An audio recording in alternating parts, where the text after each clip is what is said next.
امام احمد بن حنبل نے اپنے صاحبزادے کو شادی کی رات 10 نصیحتیں فرمائی۔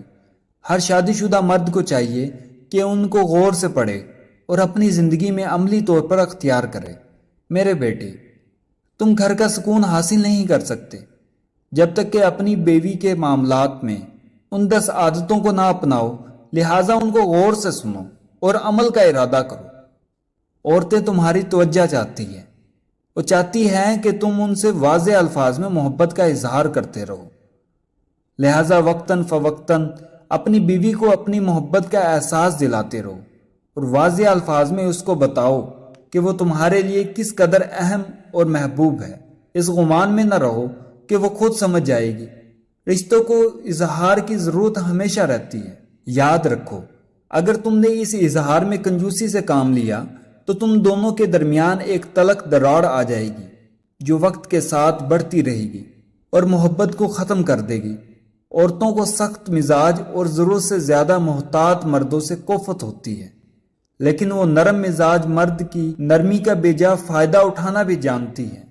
لہٰذا ان دونوں صفات میں اعتدال سے کام لینا تاکہ گھر میں توازن قائم رہے اور تم دونوں کو ذہنی سکون حاصل ہو۔ عورتیں اپنے شوہر سے وہی توقع رکھتی ہے جو شوہر اپنی بیوی سے رکھتا ہے، یعنی عزت، محبت بھری باتیں، ظاہری جمال، صاف ستھرا لباس اور خوشبودار جسم۔ لہٰذا ہمیشہ اس کا خیال رکھنا۔ یاد رکھو، گھر کی 4 دیواری عورت کی سلطنت ہے۔ جب وہ وہاں ہوتی ہے تو گویا اپنی مملکت کے تخت پر بیٹھی ہوتی ہے۔ اس کی اس سلطنت میں بے جا مداخلت ہرگز نہ کرنا اور اس کا تخت چھیننے کی کوشش نہ کرنا۔ جس حد تک ممکن ہو گھر کے معاملات اس کے سپرد کرنا اور اس میں تصرف کی اس کو اجازت دینا۔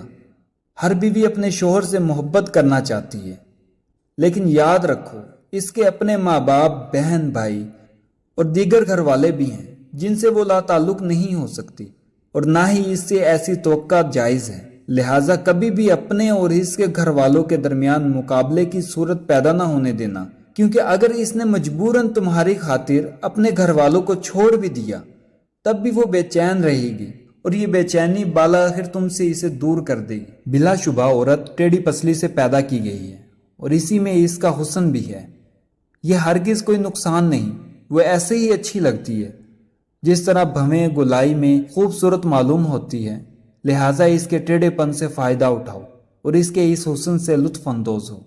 اگر کبھی اس کو کوئی بات ناگوار بھی لگے تو اس کے ساتھ سختی اور تلخی سے اس کو سیدھا کرنے کی کوشش نہ کرو، ورنہ وہ ٹوٹ جائے گی اور اس کا ٹوٹنا بالآخر طلاق تک نوبت لے جائے گا۔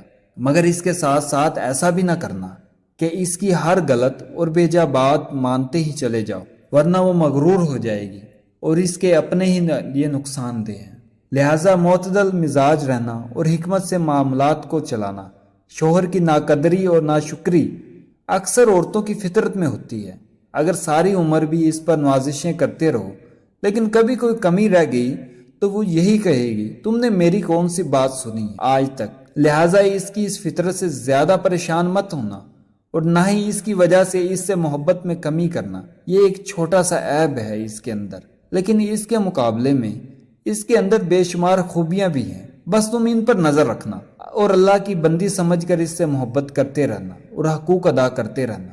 ہر عورت پر جسمانی کمزوری کے کچھ ایام آتے ہیں۔ ان ایام میں اللہ تعالیٰ نے بھی اس کو عبادت میں چھوٹ دی ہے، اس کی نمازیں معاف کر دی ہے اور اس کو روزوں میں اس وقت تک تاخیر کی اجازت دی ہے جب تک وہ دوبارہ صحت یاب نہ ہو جائے۔